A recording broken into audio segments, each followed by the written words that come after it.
Thanks again so much for joining us. My name is Heidi Gatsky, and I am the lead librarian at the Holton and Montague branches of the Muskegon Area District Library, and I am very happy to welcome you tonight. Before we get started with this great presentation, I want to just explain a couple of details for tonight's program. We are going to have question and answers at the end of the program with you unmuting yourselves and being able to type in the chat. But if you would like to do that throughout the presentation, you're more than welcome to do that again with the chat function. And I will go ahead and kind of relay those to our host here or to our guest here. And like I said, but at the end, if you're interested in asking something without having to type it in, we will be able to have you unmute then and ask your questions.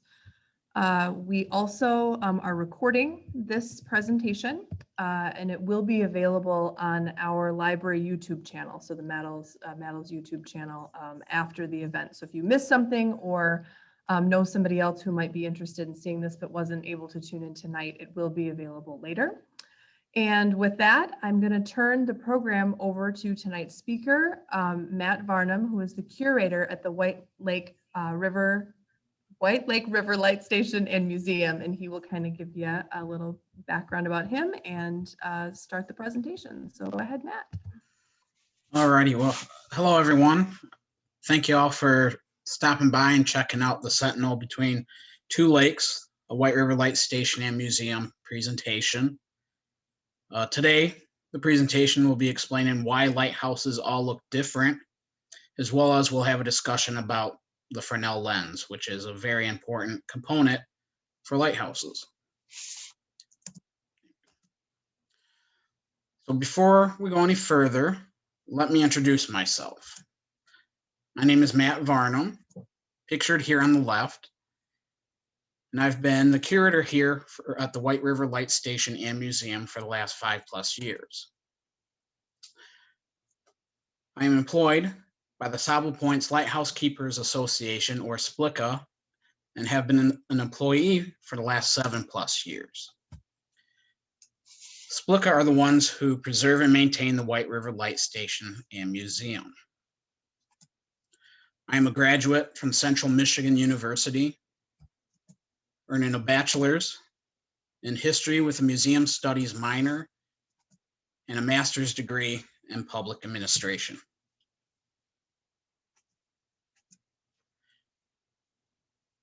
Now, I'm sure some of you watching today are wondering, who are the Sable Points Lighthouse Keepers Association? Well, SPLIKA is a nonprofit, a 501c3, headquartered in Ludington, Michigan. The mission of SPLIKA is to preserve, promote, and educate the public and make our lighthouses accessible to all. Now, the White River Light Station is not the only lighthouse that SPLIKA preserves and maintains. There are actually 3 other ones. The other 3 include the Big Sable Point Lighthouse up in Ludington, along with the Ludington North Breakwater Lighthouse, and the Little Sable Point Lighthouse located at Silver Lake. Now, SPLIKA took over the preservation and maintenance work of the White River Light Station and Museum in 2012. Fruitland Township still owns the property and assists us with larger projects.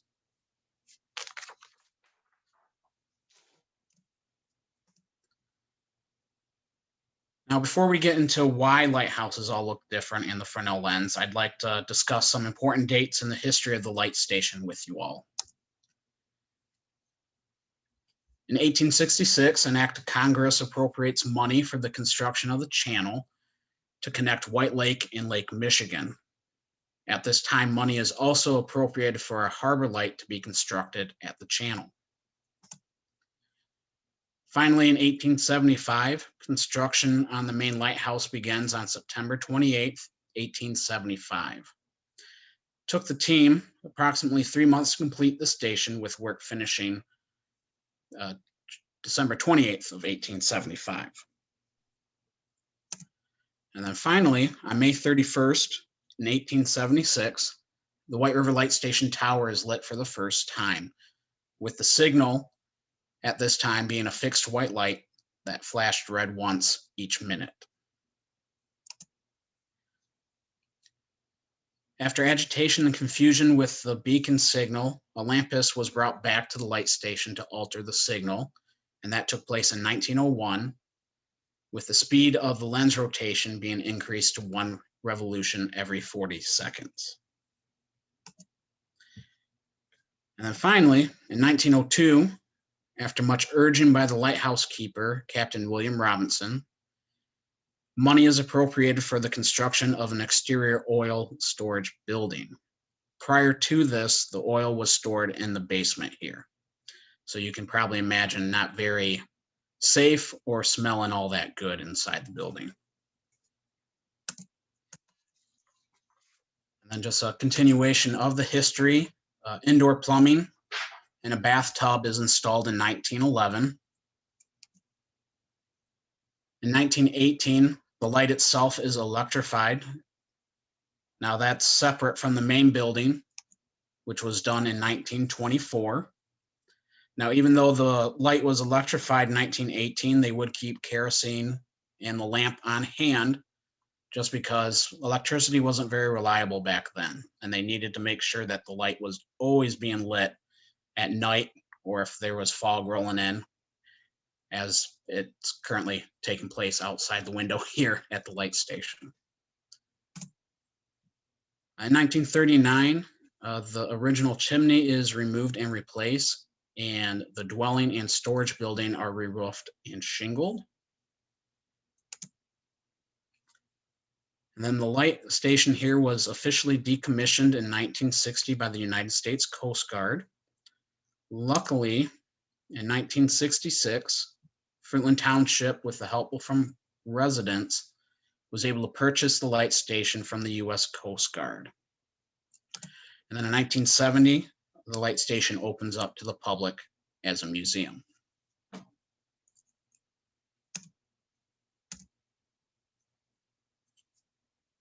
So here are some lighthouse facts for you, some that I get asked almost on a daily basis. The first known lighthouse is located there in Alexandria, Egypt, and was constructed between 300 and 280 BC. Stood about 450 feet tall, and this lighthouse was one of the 7 wonders of the ancient world. Now, the first lighthouse in America was built at Boston on Little Brewster Island in 1716. The first keeper was George Worthylake, who unfortunately with his wife and daughter drowned when they were returning back to the island in 1718. During the American Revolution, the tower was destroyed, but was eventually reconstructed in 1784. The first lighthouse that was built on the Great Lakes was in Buffalo and Erie, Pennsylvania in 1818. Now this next one, I get asked this a lot. People are both joking and being very serious about this, but there is a lighthouse that has an elevator in it, and it is located at Sullivan's Island in Charleston, South Carolina. The total number of lighthouses in America, operating at once, there's about 850 of them. Although 1,500 were constructed over the years, 850 seem to only operate at once. There were 267 constructed on the U.S. shores of the Great Lakes, Michigan having the most with about 140, followed by Maine with about 80. And as I mentioned, currently the state with the most lighthouses is Michigan with 124, but depending on your definition of what is a lighthouse, it'd be about 130.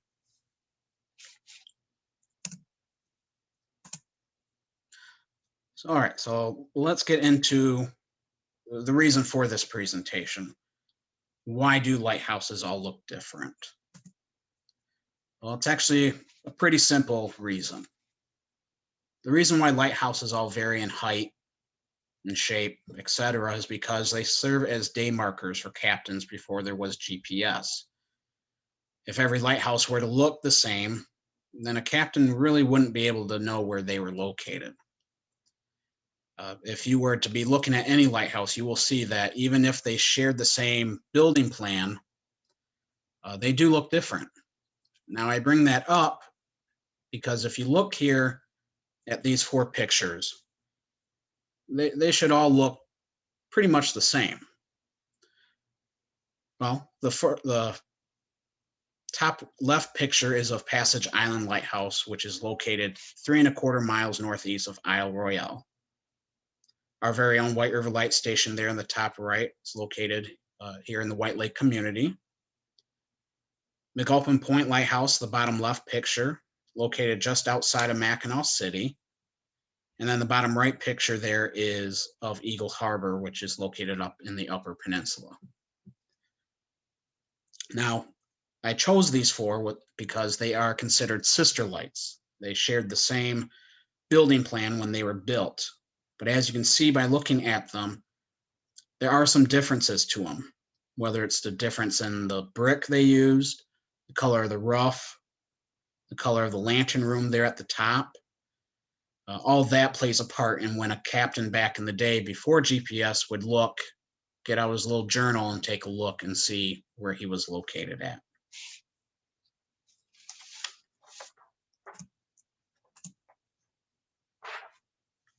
Now let's discuss the Fresnel lens, the most important part of any lighthouse there, outside of a keeper. Fresnel lens was designed by Augustin Fresnel in France in 1820. The first working lens was installed at the Cordouan Lighthouse in France in 1823. A Fresnel lens may be fixed, showing a steady light all around the horizon, or revolving, producing a flash.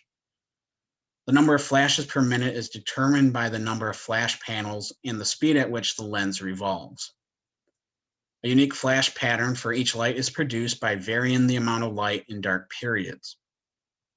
The individual flashing pattern of each light is called its characteristic. Mariners would consult a light list or a maritime chart that told what light flashes that characteristic and color the light is. This allowed them to determine their position in relation to the land. So of course, a lighthouse, many of them are going to be a white light, but some will have red, others would have green, just depending on where they're located at. If a lighthouse is an entrance to the channel or a harbor, depending on what side of the entrance they are, it could be red or green. Now, there are different sizes to the Fresnel lens. The first order lens being the largest, with a height of 7 feet, 10 inches, and an inside diameter of 72 7/16 inches. Second order lens has a height of 6 feet 1 inches with an inside diameter of 55 1/8 inches. These 2 lenses you would normally find out on oceanside lighthouses here. You have your third order lens with a height of 4 feet 8 inches and an inside diameter of 39 3/8 inches. And a fourth order lens height of 2 feet 4 inches and an inside diameter of 19 11/16. Now that fourth order lens, we have one of those here at the light station on display. That is the original lens that was used here when this was in operation. A third and fourth order lens you'll find right here on the Great Lakes or in seas or other large lakes that require a lighthouse.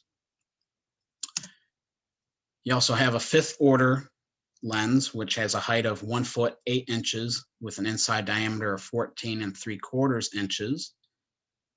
And then lastly, you have the sixth order lens with 1 foot 5 inch height and an inside diameter of 11 3/4. Those lenses you'd find at entrance to channels or harbors or on a little buoy off the coast if there are some shoals that the captains need to be aware about. So with that said, let's discuss how a Fresnel lens works. So the diagram pictured here shows you how a Fresnel lens works. You start off with a light source, circled in yellow here, located inside the lens itself. You have the light rays that are arrowhead circled in purple here that pass through the prisms of the lens. Those rays that go through the bullseye lens, highlighted in blue there, and the surrounding prisms get concentrated to form an intense light at a point well beyond the lighthouse to form a very intense light. It is this bullseye lens that helps the light to be seen many miles out on the water. The light rays from the prisms come out of the upper and lower sections of the lens in parallel lines. So without that bullseye lens there, this Fresnel lens would not do the job that it was made for.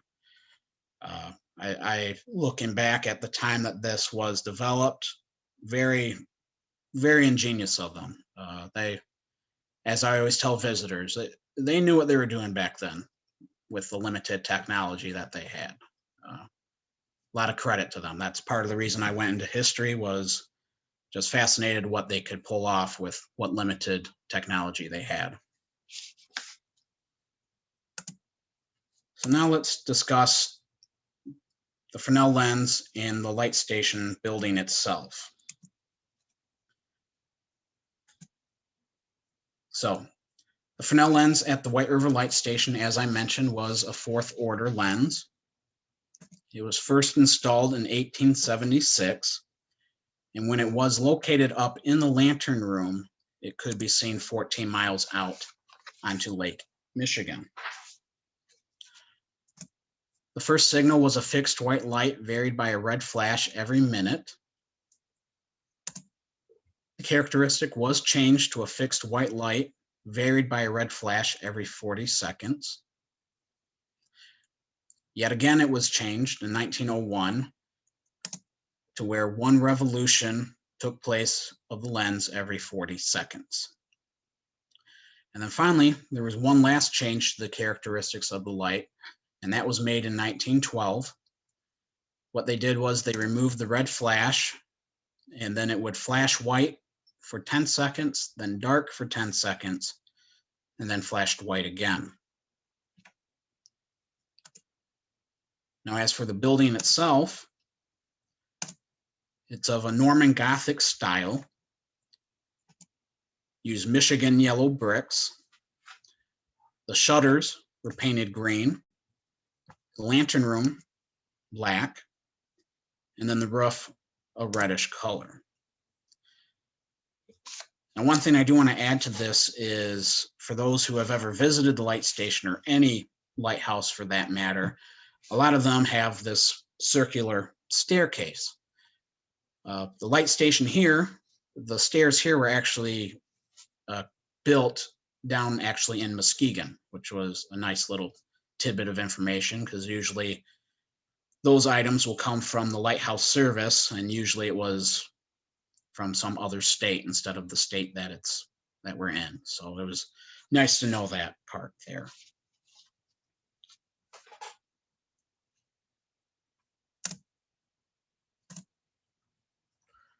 Now, before I end this presentation, I wanted to share with everyone that we do have volunteer opportunities available here at the light station.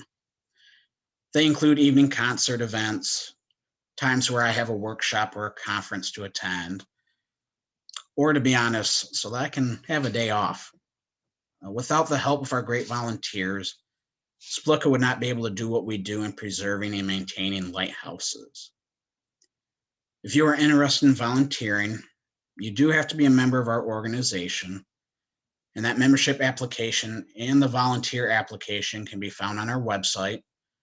You can see it there in red at the bottom right side of the slide here, www.splika.org. If you have any questions or anything, please feel free to contact me by email at whiteriverlight@gmail.com or by phone, 894-8265. And if you could, please leave a message if there's no answer. Now, I've been informed by a few local people that those living in the White Lake community have a real passion for local history, and that includes the White River Light Station. I'd like to think they're right. I know I've met a lot of nice people from the area, and they just love the area, love the history of it.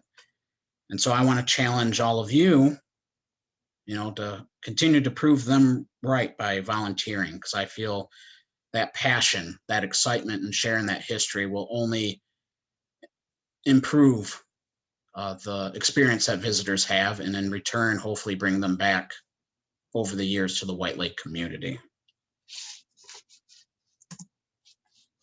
And so now I send it out to you guys. Does anyone have any questions?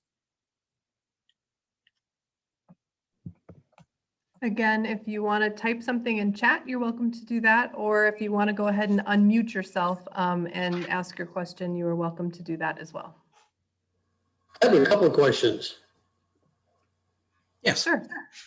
So the lenses were designed by a French person. Were they all manufactured in Europe and then sent across the ocean to get here? That's my first question. Yeah, they had a patent. So even though if they broke, they'd have to be sent back to France to be fixed. So yeah, they created, built, fixed, all that from over there in France. And then my second question was, is that as you went through how the light signal changed over time, it ended up with a white flash, dark white flash, after several red segments that you mentioned.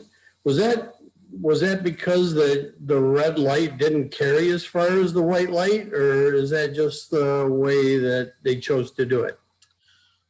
Based on my research, it's just the way they did it. And the reason they kept changing it was captains, they had a hard time distinguishing the light and where they were at and all that. So that's why the changes took place. Now, one would think that might have been a process they try and speed up to change instead of taking so long.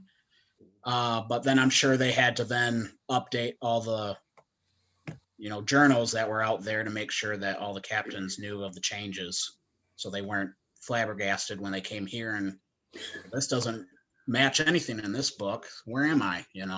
So, but yeah, that's, yeah.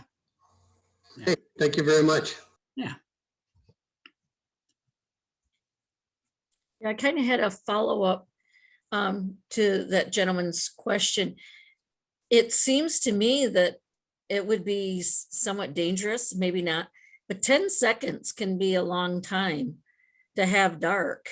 I guess I don't understand why they would want that. I could see the rotation because I think you could still see a light, could you not?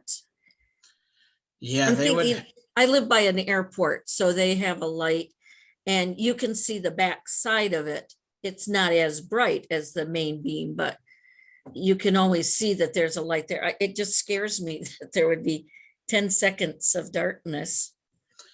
Yeah, so that they would have a plate to kind of make it so that it would go dark. So I would assume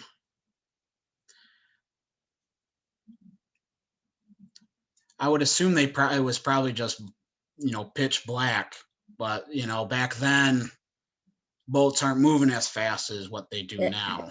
That's true too. So, yeah, I agree with you. 10 seconds, that's a long time, especially if you're moving. But I would say back then, that was just because the boats weren't moving as fast. Now, I'm sure if the light station was active today, it probably wouldn't be 10 seconds. It would probably be more like a second or two, Sure. and that'd be it. But no, that's a very good point you made, that, yeah, that 10 seconds will seem like an eternity when you're moving. And I had another question, if it's okay. What determines the height of a lighthouse? I know we have visited many with our children in Michigan, and I know they're all different. What is there a formula that they have? How close it is, closer to the water, or if it's up on a hill, or can you address that? Yeah, based on what I have read, really the location of where the lighthouse is at will kind of determine the height that the tower is going to be. So why White River is only 38 feet tall, and you know, that I'm not 100% sure on. I know it's on a little bit of a hill. This was considered a harbor light, so that's why it sits as far back as it does. Okay. Where if you look at two of our other lights that we preserve and maintain, Little Sauble and Big Sauble, those are out on a point. And even when you look at a map of Michigan, you'll see that those 2 points that jut out into Lake Michigan. And then there's also a bunch of sandbars that extend out from the shore right there and go out pretty far out into the lake. Mhm. So those ones are up higher, probably to be able to catch boats sooner as Okay. they're making their approach to those areas there. Okay. Thank you very much. Yeah. Welcome. Matt, we have a couple questions from the chat. Sandy would like to know the lighthouses in St. Joseph, Michigan and Michigan City, Indiana appear to be identical, and she's curious about why this might be.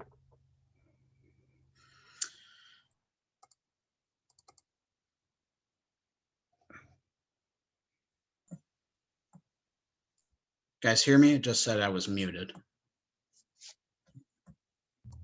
I accidentally muted you instead of myself. Okay. So, you know, much like the sister lights to the light station and why the towers are as tall as they are, it all has to do with location, with where they're at, what purpose they're going to serve. That's about as much as I can tell you, because I'm not very familiar with those two lighthouses. But location plays a big part as to what plans are used for building the lighthouse, because like I mentioned, the four here are sister lights, and it technically Little Sauble and Big Sauble are little sister lights as well. They did use the same plans for those. Now, to everyone's surprise, Little Sauble is taller by 3 feet or so. But for your question, location, that plays a major part in what plans are used in building lighthouses. Thank you. We have another question from Andrea. She would like to know, what is the largest Michigan lighthouse? To be honest, I am not entirely sure. So I'll have to look into that so that I can try and have it up here in my head for the next person to ask me that.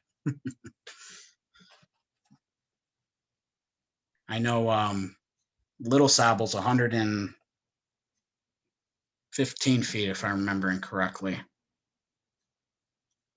So out of the four that we have, that's the tallest one. But I'll have to do some digging to see which one is the tallest in the state. Matt, do you know how many lighthouses there are in Muskegon County? Probably just the 3.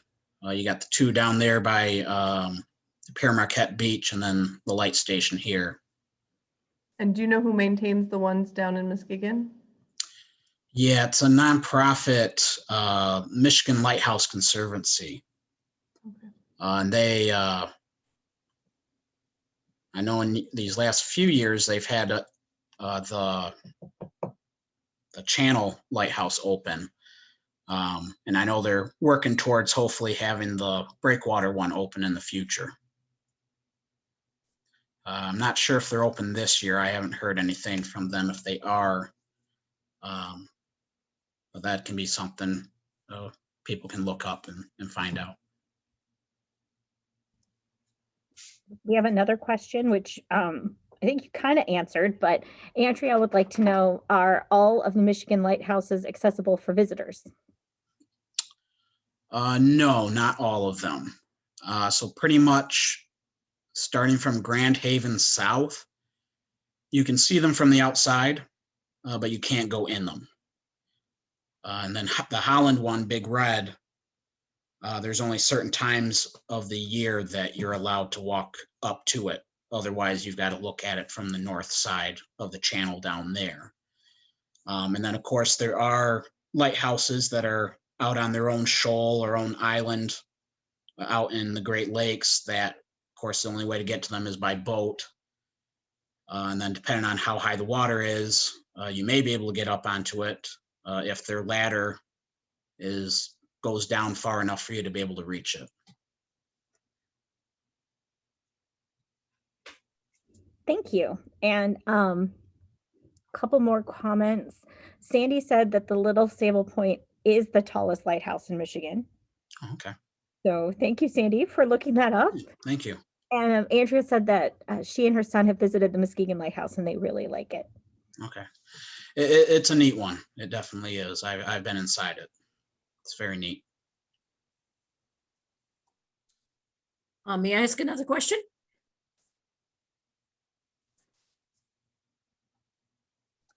Absolutely. Go ahead. Thank you. Thank you. Can have, I don't know how to put it, I guess, have the colors ever changed? I mean, once the original colors were established, I can understand that you probably wouldn't change brick, although it could be painted for maintenance and so forth, but must a lighthouse keep its original colors even through the maintenance process and the upkeep? Do you know? I would say yes, that they would have to keep it that color that they went with. Like I'll use Little Sable for an example. I don't know how many of you have been there recently, but of course you see the original brick color. Back when it was built and in operation, or I'm sorry, back when it was built and lighthouse keepers were there, before it was automated, the tower was painted white. And then after it was automated, keepers were no longer needed. And so unfortunately, because people were vandalizing the house, they tore the house down in the 50s. And then in the 70s is when the Coast Guard decided to sandblast that white paint off. So it's not unheard of that they change it. But it's probably very infrequent when, that it happens. Because at that point, Little Sable was still an active aid to navigation. So, yeah, I would assume that they would, but it's not an absolute that they wouldn't, I guess is what I should say. Welcome. Karen, did we have anything else from the chat? We do. We just got another question. Actually, it's two questions.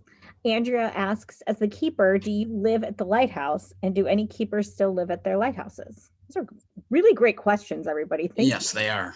I'm the curator of the museum here, and I do live on site. I am the one that lives in the building here at the White River Light Station. As far as other lighthouses go, I'm not 100% sure. I want to say no, because I'm sure a lot of them, if not all, are automated. So there's no need for a keeper to be on site. A lot of those lighthouses that are still in use, they have an automatic bulb changer. So if a bulb burns out, it automatically switches over to a new bulb. And then the Coast Guard will stop by once or twice a year and change out all the bad bulbs. As far as I'm aware, at least here in Michigan, there's no actual keeper. Now, volunteers may stay at a lighthouse, like at Big Sable and Grand Traverse. They got volunteers that stay there too. But as far as someone with the Coast Guard maintaining the lighthouse and the lens and all that, I don't believe that takes place anymore. In fact, a lot of the lighthouses now probably don't have a original Fresnel lens in them now. They probably have a little acrylic Fresnel lens with LED lights in it and everything.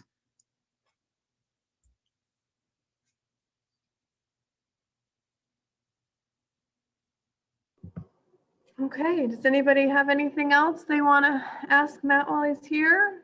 Yep, we have one more question. Great. First of all, Andrea said that was cool, and I think it's very cool that you actually get to live at the lighthouse. That's awesome. Allison asks, oh, and Andrea also says thank you.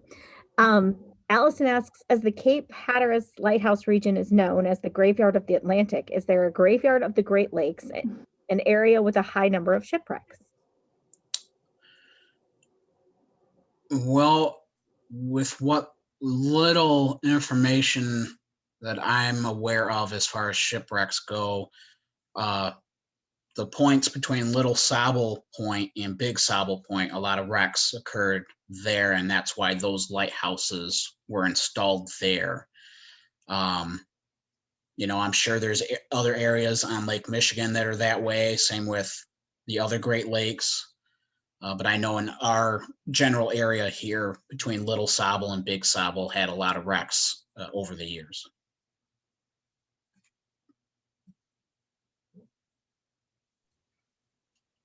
Thank you. Are there any other questions?